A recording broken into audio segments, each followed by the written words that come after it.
A 7-day luxury Caribbean cruise. 12 family members.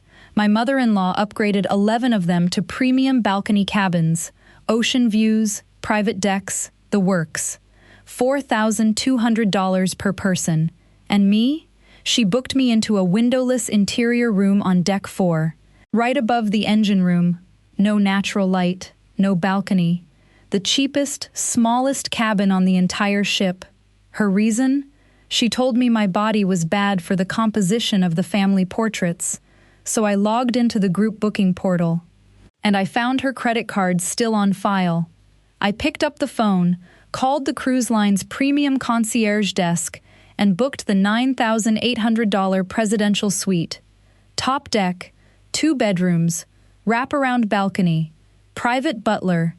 When the captain's dinner rolled around and my mother-in-law saw me seated at the captain's table in a custom navy dress, sipping champagne poured by my personal butler Vincent, her face went through every shade of white I have ever seen.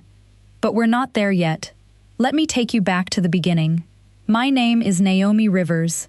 I am 30 years old. I am a supply chain analyst, a woman who understands the intricate, unforgiving mathematics of logistics, and I am a size 18. Last March, I went on a 7-day luxury Caribbean cruise with my husband's family. It was a massive 12-person excursion organized entirely by my mother-in-law, Constance Whitmore. Constance is a woman who views family vacations not as periods of relaxation, but as heavily curated photographic opportunities. 6 months before the ship set sail, Constance hosted a lavish family dinner to announce that she had, out of the sheer goodness of her heart, paid to upgrade everyone's cruise booking. She had moved the family out of standard rooms and into premium balcony cabins, ocean views, private decks, priority dining, the whole package. A $4,200 upgrade per person. The entire family was thrilled. There was actual applause around the dinner table.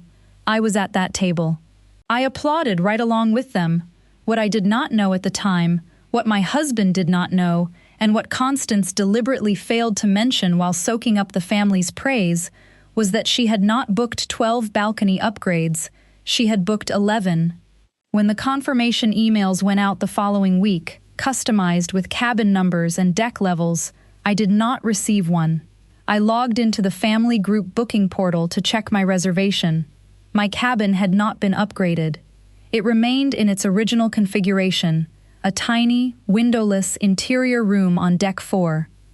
No natural light, no balcony, the absolute smallest, cheapest classification available on the entire ship, situated directly above the engine rooms. When I calmly asked my mother-in-law if there had been a glitch in the booking system, she didn't apologize. She didn't act embarrassed. Instead, she offered me an explanation that she had clearly rehearsed. She told me, with a perfectly pleasant, unbothered smile, that the ship's photography team did formal portrait sessions on the upper decks. She needed everyone on the same side of the ship for the backdrop. But my interior cabin, she explained, would keep me on a different floor, which was actually more convenient for the portrait composition. She literally told me that putting me in the basement of the ship was better for the group photos. I want you to hold those words in your mind. 11 luxury balcony upgrades, 1 windowless interior room, and a mother-in-law who used the word composition to explain why the only plus-size woman in the family needed to be hidden in the dark. Now, before I tell you what happened next, I want you to pause for a moment. What would you have done? Your MIL upgraded everyone but you to a luxury balcony and left you in a windowless room above the engines. Drop your answer in the comments below. Because what I actually did surprised everyone. I didn't scream, I didn't cry, I didn't threaten to cancel my ticket. I just smiled, thanked her for the clarification, and went home. I waited 3 days, and then I picked up my phone and called the cruise line's premium concierge desk.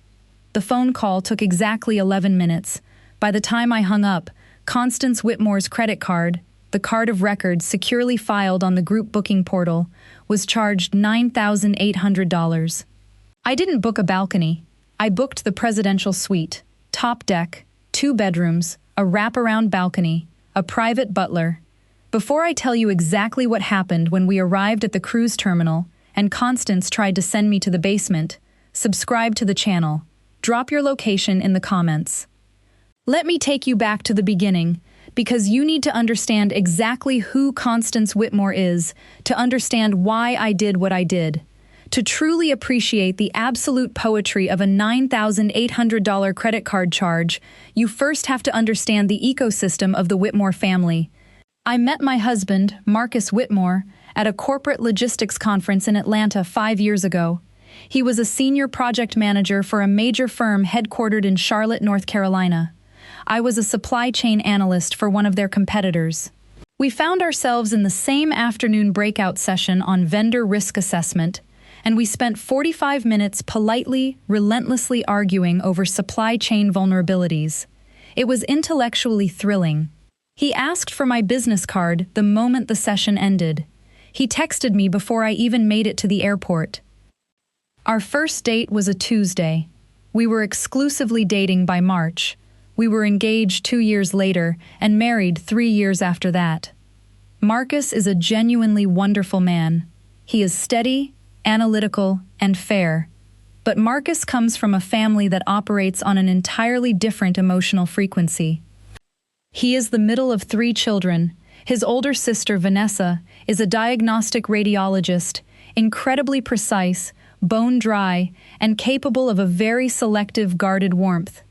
His younger brother, Drew, is 26 and still drifting comfortably through his mid-20s on a cushion of family money.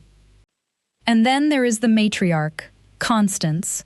Constance Whitmore is 62 years old. She has been a widow for 8 years, following the sudden passing of Marcus's father. She lives in a sprawling, meticulously decorated estate in Myers Park, Charlotte's wealthiest neighborhood. She runs a highly curated home decor Instagram account, volunteers on the board of the local botanical garden, and manages the Whitmore family with the terrifying, unrelenting thoroughness of a CEO who believes that love, control, and aesthetics are exactly the same thing. Constance is not a cartoon villain. She does not scream. She does not throw things. Her brand of cruelty is far more dangerous because it is completely sincere.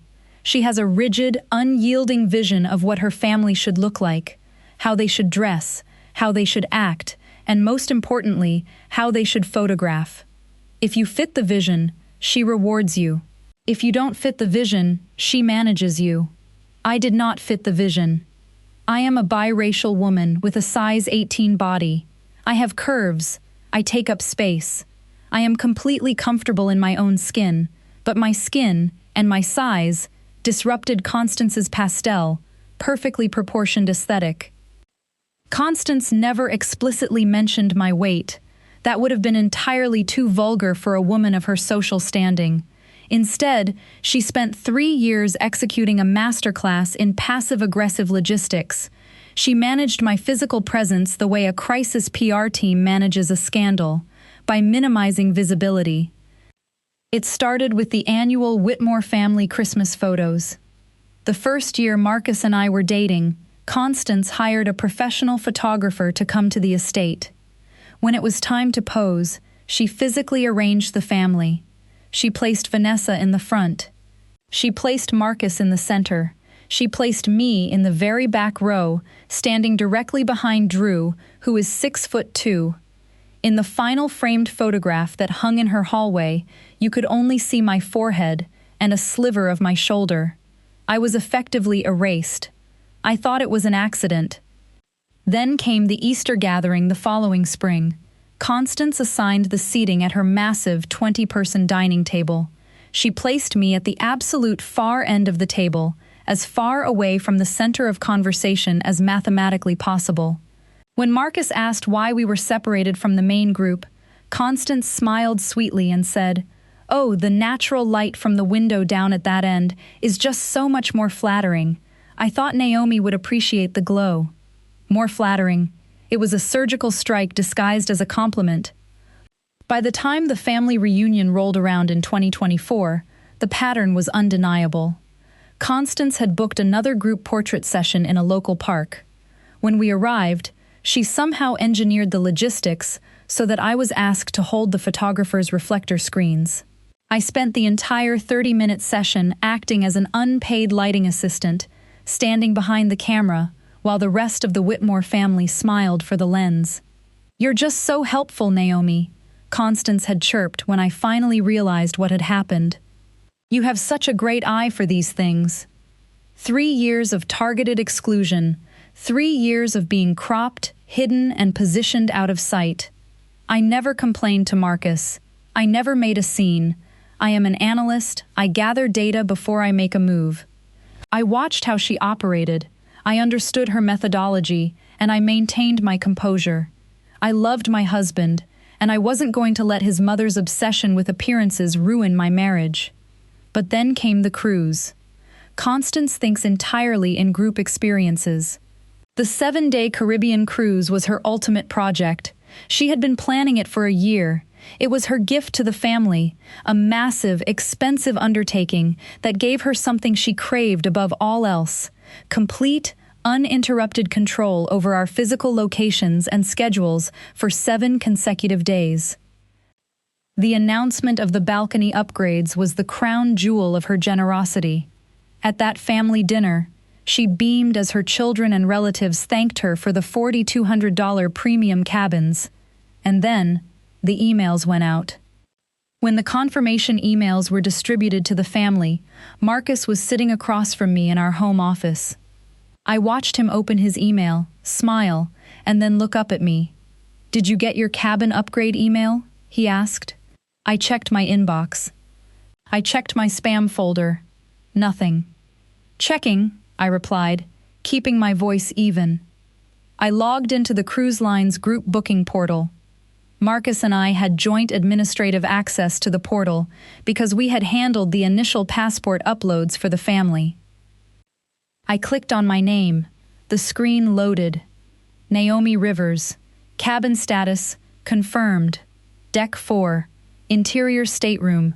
Category, standard, no window. I stared at the screen. I refreshed the page. The data didn't change. "No," I told Marcus. "No upgrade."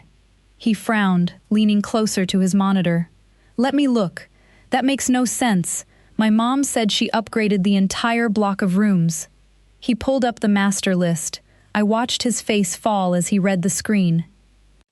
Out of 12 passengers, 11 had been moved to Deck 9 or 10, designated as premium balcony staterooms. Only 1 passenger remained on Deck 4, in the dark. Me. "Can you call your mother?" I asked quietly. Marcus picked up his phone and walked out into the hallway. He didn't return for 40 minutes. When he finally walked back into the office, his face was tight, his jaw clenched in a way I rarely saw. "What did she say?" I asked. He sat down heavily. "She said it's about the portrait sessions on the ship. The formal ones they do on the upper decks. And she said something about composition, that having you in an interior cabin on a lower deck was more convenient for the staging. She said you wouldn't mind because you'd be out of the room most of the day anyway." He looked utterly disgusted. He knew exactly what she meant. She had finally crossed the line from passive-aggressive to actively hostile. She was forcing me into the basement of the ship so I wouldn't ruin the aesthetic flow of her upper deck family photographs. "I'm going to call her back," Marcus said, his voice rising in anger. "I'm going to tell her that if you don't have a balcony, neither do I. We'll pay for the upgrade ourselves, or we're not going." "No," I said instantly. He stopped. "Naomi, I am not letting her treat you like this." "I know you aren't," I said, walking over and placing my hand on his shoulder. "But I don't want you to fight with her. Give me 3 days." He looked up at me. He saw the expression on my face. It was the same expression I wore when I found a critical flaw in a competitor's supply chain matrix. It was the face of a woman who had just found the leverage. 3 days?" he asked. 3 days. Don't say a word to her until then." He nodded. He trusted me. What Constance Whitmore didn't realize when she executed her little logistical cruelty was that she had left a massive, glaring vulnerability in her system.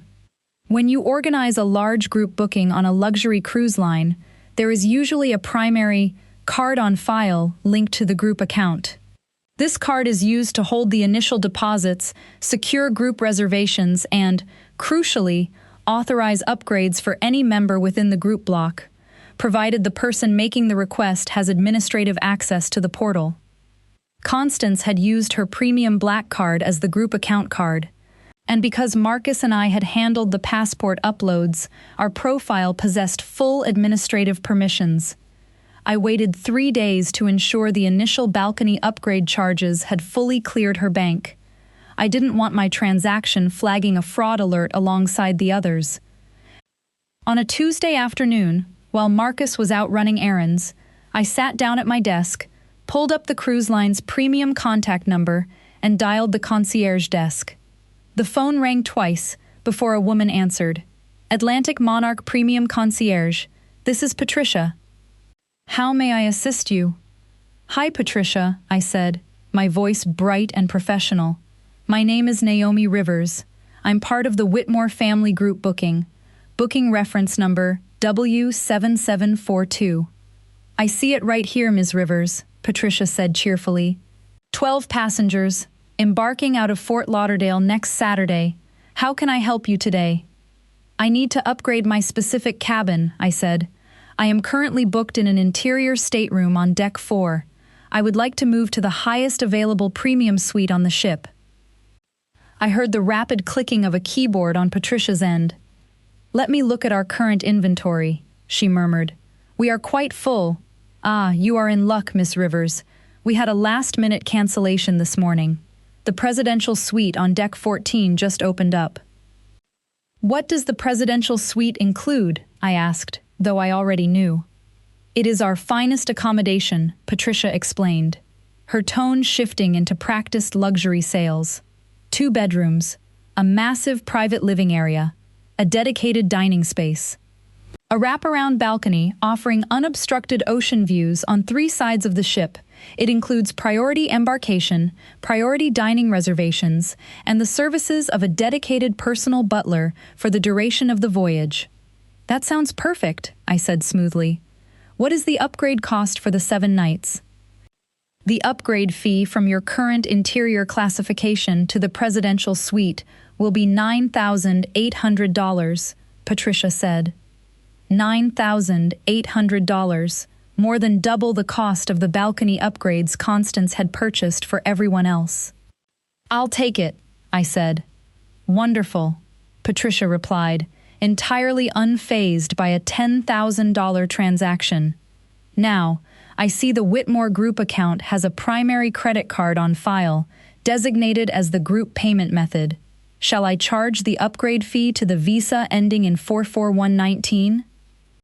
"Yes, Patricia," I said, smiling at the wall of my office. "Please charge the visa ending in 44119. Processing now, and approved.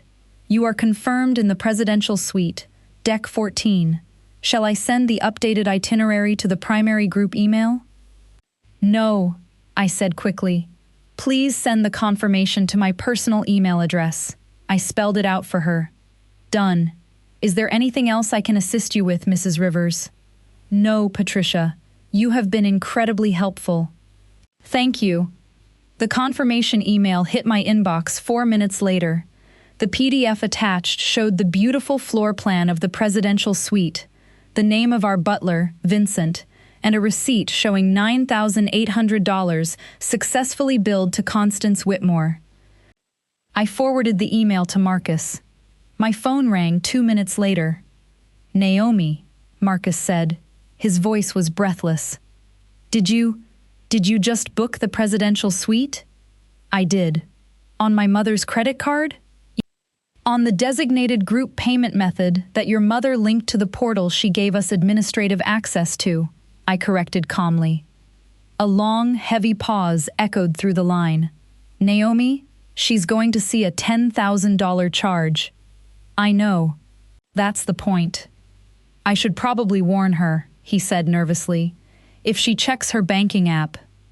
I would strongly prefer you didn't, I interrupted. I want her to see it on her monthly statement, which arrives on the 5th of the month, 2 days after we board the ship, when the transaction has already cleared and the suite is already occupied. Naomi, he sighed. It wasn't a sigh of disapproval. It was a sigh of a man realizing he was married to a very dangerous woman. Marcus, I said, my voice hardening. She booked 11 balcony upgrades. She paid for your sister, your brother, your aunts, your cousins, and your grandmother. She explicitly excluded me, and then told me to my face that my body was bad for the composition of her family portraits. She left me in the basement. The silence on his end changed. The anxiety vanished, replaced by the cold, analytical logic he used in his profession. He was assembling the facts, and he didn't like the picture they painted of his mother. She left you on deck 4, he repeated quietly. Interior room, no window, while everyone else has ocean views. Because of the portraits. Because of composition, Marcus. I heard him exhale, a long, slow breath of finality. I'm not warning her, he said. If you're enjoying this story, hit that subscribe button and the notification bell, because I promise you, the ending of this one is going to leave you absolutely speechless. I spent the next week packing. I bought a stunning, fitted white linen resort dress. I bought 4 new swimsuits. I packed a stack of novels I fully intended to read while lounging on a private wraparound balcony. We flew to Florida and arrived at the Fort Lauderdale cruise terminal at 11 a.m. on Saturday. The terminal was massive, chaotic, and loud. The Whitmore family had convened near the check-in kiosks. 12 people, surrounded by matching luggage, all buzzing with vacation energy. Constance was standing in the center of the group, wearing a coordinated navy and white nautical travel outfit that looked like it belonged in a magazine spread. She spotted Marcus and me walking toward them. Her eyes flicked over my outfit, then up to my face. She offered a pristine, condescending smile. "Naomi, Marcus, you made it," she cheered. She stepped forward and lowered her voice to a sympathetic whisper.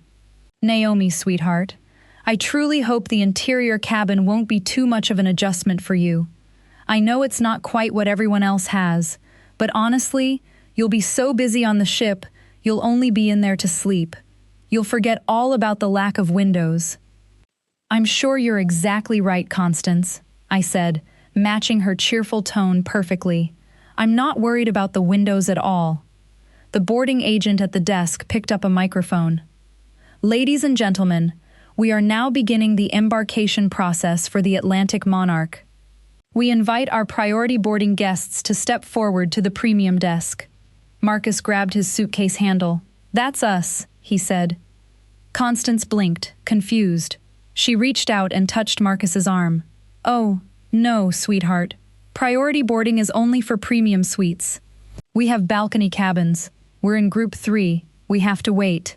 Marcus looked at his mother. "We aren't in a balcony cabin, Mom." Constance frowned.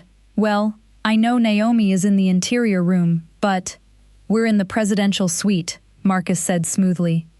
Deck 14. The terminal around us seemed to instantly mute. The chatter of the family died down. Constance stared at him, then she stared at me. The condescending smile vanished, replaced by an expression of pure, unadulterated shock. It was the rapid, frantic internal recalibration of a woman who realizes she has lost control of the narrative. "What suite?" she stammered. "The presidential suite, deck 14. Priority boarding," I said brightly, holding up my boarding pass so she could see the gold foil lettering. "But that wasn't in the group booking," Constance said, her voice dropping to a harsh whisper. "I didn't authorize that." "Oh, I added it," I explained pleasantly, adjusting my oversized sunglasses on top of my head. "Through the group account portal. I handled the upgrade myself so you wouldn't have to worry about the logistics." Constance's eyes widened in horror. The group account card." is the designated group payment method. Exactly, I confirmed, nodding encouragingly. The concierge Patricia was lovely. She confirmed it was totally appropriate for add-ons since Marcus has administrative access. It processed beautifully. Constance looked frantically at Marcus. Marcus looked back at her with an expression of complete, unapologetic solidarity with me. The portal access, Marcus confirmed flatly. It worked. Constance opened her mouth to speak, to yell, to demand an explanation, but the boarding agent called the priority line again. I picked up my carry-on bag. I looked at my mother-in-law, whose face was rapidly cycling through panic, rage, and forced public composure. "We'll see you all at dinner," I said cheerfully. "Enjoy Group 3. Marcus and I bypassed the massive crowds, walked through the VIP security lane, and boarded the Atlantic Monarch. The presidential suite was everything Patricia had promised and more. It was staggering. The living room was larger than my first apartment. Floor-to-ceiling windows looked out over the bow of the ship. The wraparound balcony was massive, outfitted with luxury loungers and a private dining table.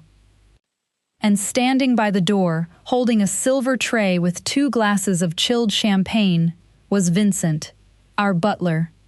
Vincent was a man of approximately 50, wearing a crisp uniform, possessing the specific, calming aura of someone who considers flawless service to be a high art form. "Welcome to the presidential suite, Mr. and Mrs. Rivers," Vincent said smoothly, offering the tray. "I have unpacked your luggage, pressed your evening wear, and arranged for your dinner reservations at the captain's table. If you require anything, absolutely anything, you simply press the button on the console." I took a glass of champagne. I walked out onto the massive balcony. The afternoon sun hit my face. The blue water of the port stretched out in front of me. I felt, specifically and entirely, like a woman who was exactly where she deserved to be. Marcus stepped out onto the balcony behind me. He wrapped his arms around my waist, resting his chin on my shoulder. "I didn't know about the balcony upgrades until the confirmation emails went out," he said quietly, his voice thick with guilt. "She did it behind my back. I should have caught it sooner." I leaned back against him. "I know, you should have. I'm sorry." I turned around to face him. I looked at my husband, and then I looked at the sprawling luxury of the $800 suite his mother had just paid for. "Don't be sorry," I smiled, clinking my glass against his. "This balcony is extraordinary." He finally laughed, a real, relieved laugh.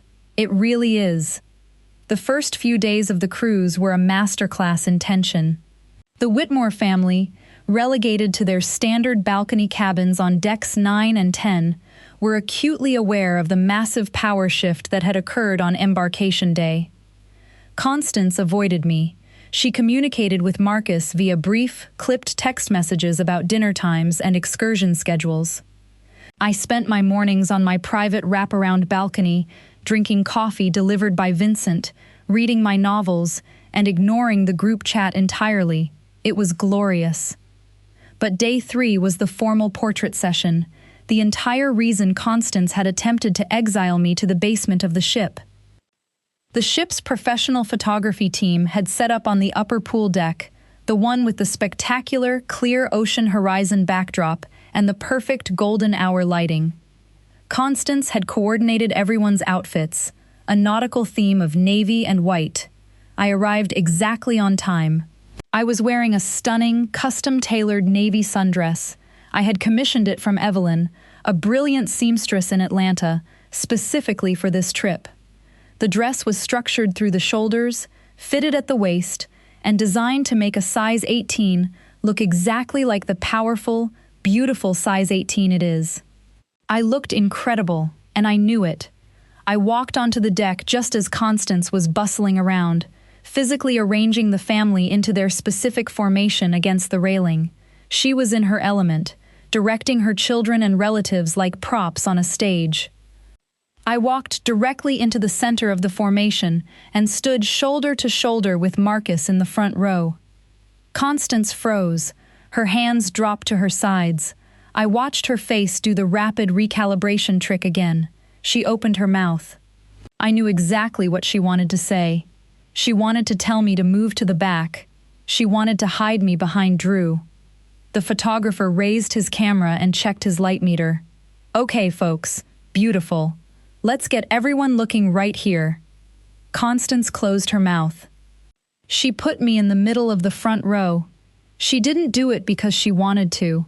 She did it because the alternative was saying out loud, in front of the ship's professional photographer, the crew, and 11 members of her family, that she did not want the plus-size woman in the frame.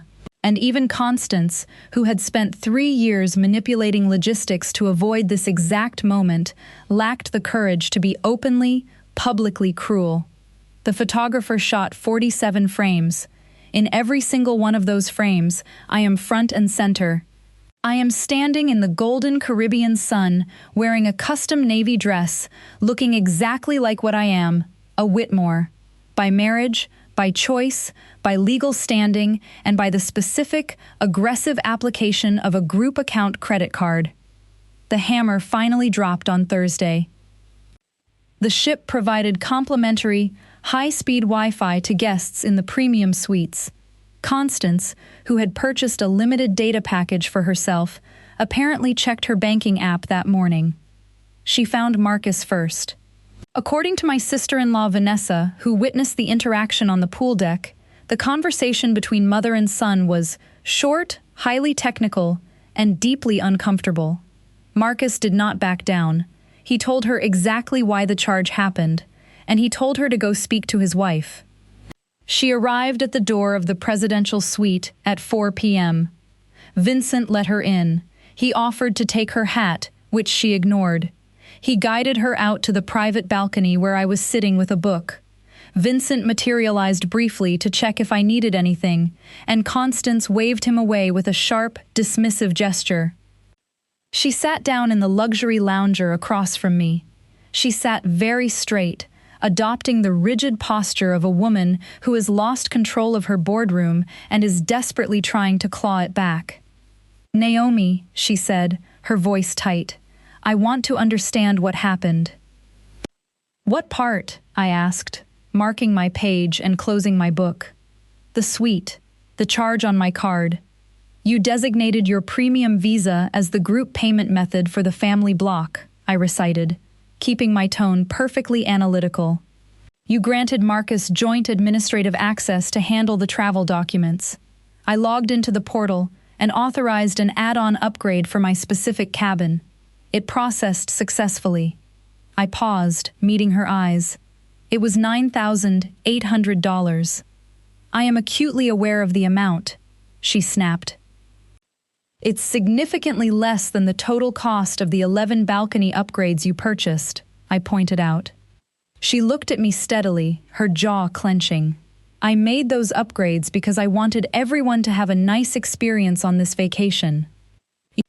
"Everyone except me." Constance shifted uncomfortably. I explained about the portraits. "Constance," I interrupted, my voice dropping the polite facade, hardening into something cold and sharp. "I am a size 18. You intentionally put me in an interior cabin, next to the engine room, with no window and no balcony, while 11 other people got ocean views, and then you looked me in the eye and used the word composition to justify it." She tried to look away, but I leaned forward, forcing her to hold my gaze. "I have been at 17 Whitmore family events in the last 3 years," I continued, my voice steady and unrelenting. "In the photographs from those events, I am standing in the back row, or pushed to the side, or partially obscured in 14 of them. At Easter, you seated me in the corner. At the reunion, you made me hold the photographer's reflector screen. I have kept count. I keep records, Constance. It is what I do for a living." The silence on the balcony was profound. The only sound was the rush of the ocean against the hull of the ship. "I don't," she started, her voice faltering. "I know you don't think you mean it that way," I said. But it is that way. You wanted a perfect aesthetic, and I disrupted it. I have been patient with you for 3 years because I love your son, because I wanted to be part of this family, and because patience felt like the diplomatic approach. I sat back in my chair, but then you gave me a basement cabin while everyone else had balconies, and the reason you gave me, out loud to my face, was my size. Constance looked out at the ocean. For the first time since I had met her, the pristine, confident facade cracked. Her face shifted into an expression of genuine, horrifying realization. It was the look of a woman who had finally been forced to view her own behavior from the outside, stripped of all her polite excuses. "The sweet charge," she finally whispered, not looking at me. "I'll pay it." "I know you will," I said calmly. "It cleared on your card 2 days ago." She swallowed hard. She looked down at her hands, then back up at me. "The portrait," she said, her voice shaking slightly, "the one we took yesterday. I want you to know you were exactly where you should be." "In the middle," I said. "In the middle," she repeated. She said it like a verdict.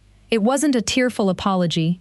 Constance Whitmore was not a woman who cried or begged for forgiveness. But in her highly structured, rigidly managed world, it was a profound concession. It was a new policy, stated aloud, which meant it was now permanent precedent. "I want to hear from you. Was I right to do what I did? Or did I go too far? Let me know in the comments." "Good," I said. The balcony door slid open. Vincent reappeared, carrying a silver tray with 2 glasses of sparkling water and a plate of fresh fruit. He set them on the table between us, with the seamless, silent competence of a man who understood that the situation required a polite interruption. Constance looked at the crystal glass. She looked around the massive, private balcony. She looked at the ocean stretching out endlessly on 3 sides of the ship. "This is a very good suite," she said quietly. "It is," I agreed. "Your butler, Vincent. He seems excellent. He really is." She picked up her water. I picked up mine. We sat there in silence for a long time, watching the Caribbean go by. It was the tense, imperfect silence of 2 women who had drawn their battle lines, fought the war, and decided that peace, however fragile, was the only way forward. The rest of the cruise was flawless. I spent 7 days staring at the Caribbean blue from my private deck. I drank champagne poured by a butler. I came back to Charlotte with the deep, rested tan of someone who had lived in the sun, and I came back with photographs of a woman who was standing exactly where she belonged. The $9,800 charge remained on Constance's group account statement. She paid it in full, without ever bringing it up to Marcus. She paid it because she finally understood the actual cost of what she had been doing to me for 3 years. She paid the tax for her composition. Things changed after that. The following December, it was time for the annual Whitmore family Christmas photo. Constance hired the photographer. But this time, 2 weeks before the shoot, my phone rang. It was Constance. She asked me, politely and directly, if I had any preferences about where I stood for the portrait. I told her I wanted the front row, center, right next to my husband. "Of course, Naomi," she said. There were no logistical excuses. There were no comments about the lighting. There was no discussion about composition. When the photos came back, they were framed and hung in her hallway. I am in the dead center of every single frame. A few weeks after we got back from the cruise, I received a small envelope in the mail. The return address was from the cruise line. Inside was a handwritten card on heavy cardstock. It read, "To the guest who understood that the best view is the one you insist upon taking." It was signed by Vincent. I have no idea how he got my home address, and I don't care. I put the card on my refrigerator. It's still there. That is the story. It isn't a story about vicious, screaming revenge. It's a story about a correction. The kind of correction you make once, cleanly, mathematically, with the help of a concierge named Patricia and a group account portal that someone forgot to restrict. Constance thought I would stay in the dark. She thought I wouldn't use the access I had. I used it. I always do. If this story hit you the way it hit me, do me a favor. Subscribe to the channel right now and turn on the notification bell so you never miss one of these. I drop new stories every single week, stories about people who got pushed too far and pushed back harder. Drop a comment and tell me, what is the pettiest, most satisfying thing you have ever done to someone who underestimated you? I read every single comment, and the best ones might just inspire the next video. I'll see you in the next one.